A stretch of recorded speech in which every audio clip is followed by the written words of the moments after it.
Hi everyone, welcome back to another video from Crazy Gamer. In today's episode, we will be learning how to change your name in Boom Beach. To change your language in Boom Beach, first of all, launch the Boom Beach app open on your device.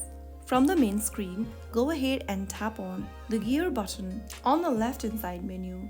Now this will pop open the settings menu from where you need to tap the change button under name. Go ahead and enter a new name, erasing the current one. Remember that you only get one free name change since you've created an account. So be sure to make a wise choice when it comes to changing your name. After you are done, click on OK. And soon after that, you will be able to see your new name appearing at the top left. Whether you are personalizing your experience or just want a fresh start, changing your name adds a fun touch to your gameplay. Now every time you attack, your new name will stand out and your opponents will know who they are up against. That is how you change your name in Boom Beach. I hope the video was helpful to you.